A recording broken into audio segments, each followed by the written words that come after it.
is my classroom reading center. Ignore the massive cords there, but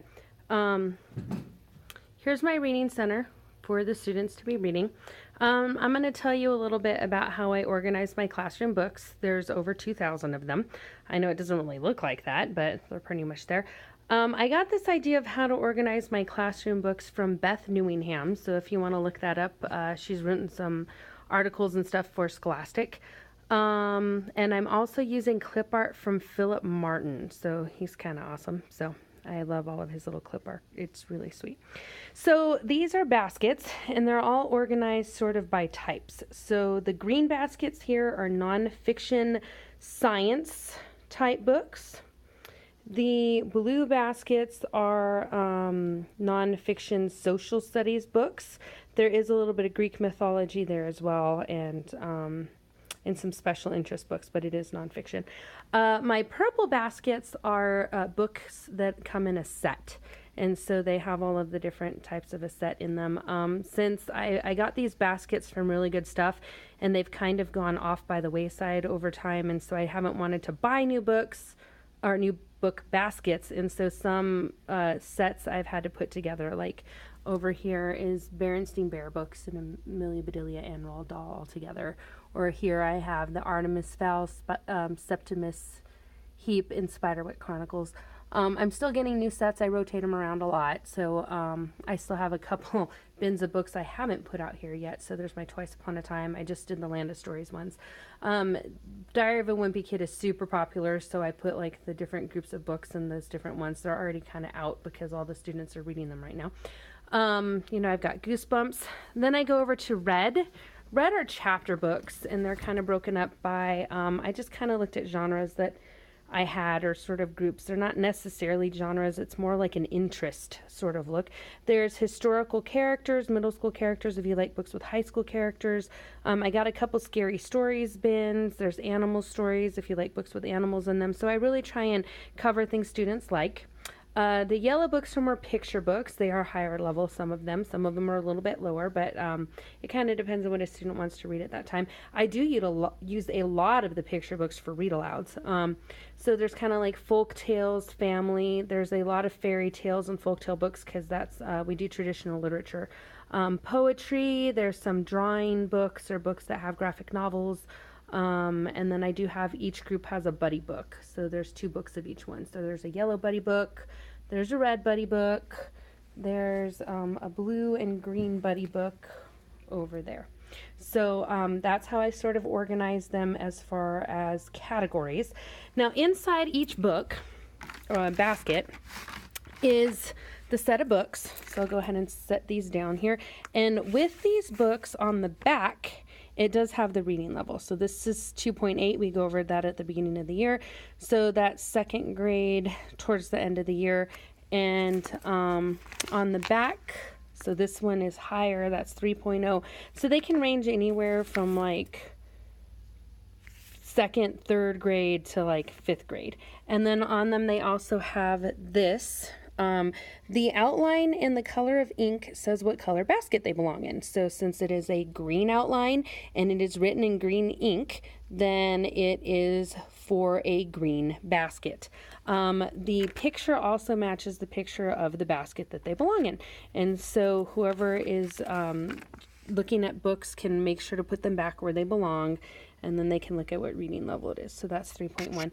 And each of the stickers goes with whatever grade level it is. So green is 3rd, blue is 4th. So it kind of follows the rainbow. I am kind of following the rainbow in a lot of stuff. The students kind of learn that throughout the year. Oops, the basket fell over. So that one's like 5th grade. So that's 5.7. Water animals, and then there's this here. Now, when I am organizing my books, I have something called an IntelliScanner, and it scans the barcode on the back of the book. And with it, I tend to, and I got a stamp for myself so I can stamp the books, but it also has a number. So all of the books get a number, so it's just a little bit easier for me to find the books.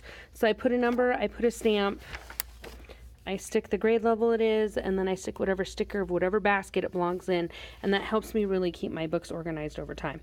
So those were green ones. So let me show you kind of one that's a blue one. And these are really thick, large books that I can't fit into a basket or else it'll rip the basket to pieces. But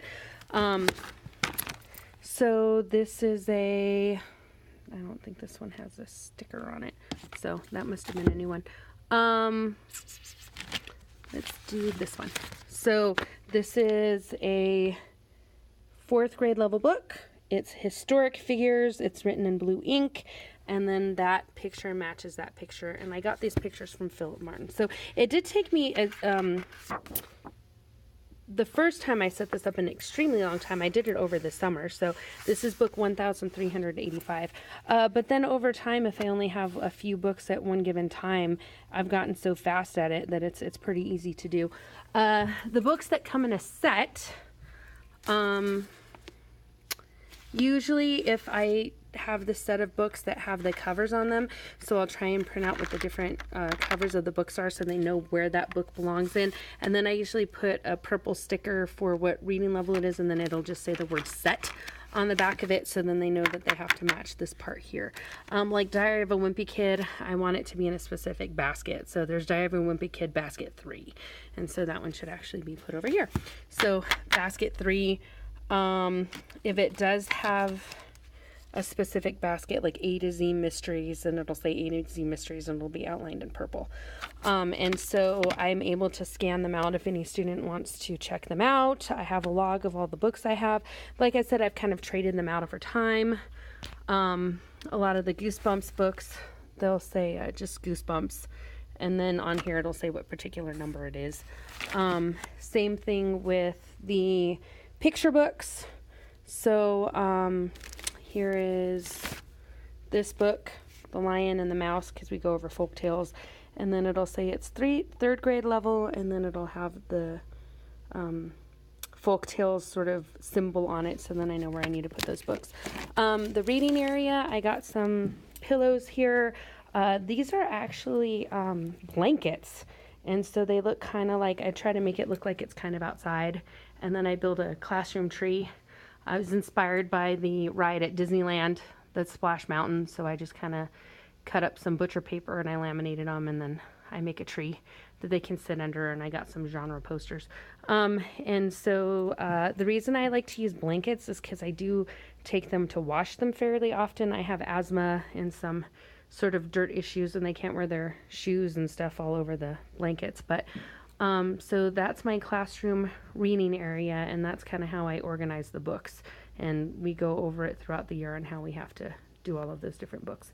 And that green chair is my read aloud chair. So.